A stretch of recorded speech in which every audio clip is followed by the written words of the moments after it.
Have you ever wondered what it's like inside of an insane asylum? Well, in 1882, Nellie Bly did.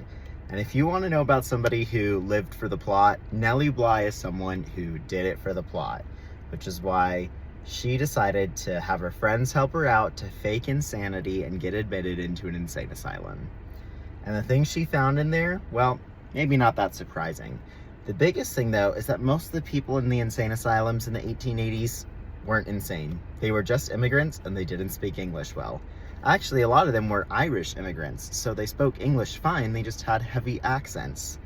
And they dealt with a lot of things like poverty or physical ailments, and because the US just didn't really know what to do with them, they put him in an insane asylum. Don't get me wrong, there were plenty of, crazy people, but a lot of them were just poor immigrants that society didn't want to deal with, and they shoved him there, and it's not like someone could easily leave the insane asylum. So a lot of what Nellie wrote about was just her conversations with the very normal people and how they ended up there. A lot of them lived their lives as domestic servants, working in American households, and by the time their backs broke out or their wrists couldn't handle the work anymore, things like that, they just didn't have other jobs that they were able to get. And next thing you know, going to the hospital actually meant going to the mental institution.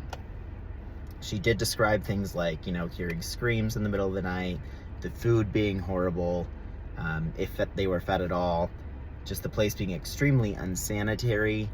I won't even go into the details on that. And after 10 days, her friends finally came and were like, so she's not crazy, she's actually just an investigative journalist. But imagine if that didn't work. Imagine if they were like, well, anyone that's going to get themselves put in an insane asylum probably is at least a little bit insane. But Nellie Bly wrote about it. She put it in the newspaper and then eventually turned that into a book. It was called 10 Days in the Madhouse. And she's responsible for why insane asylums more or less got heavily revamped, and we have better, not perfect, but better mental health care these days, because she's the one that exposed the horrors inside because she felt like spending 10 days pretending to be a psych patient.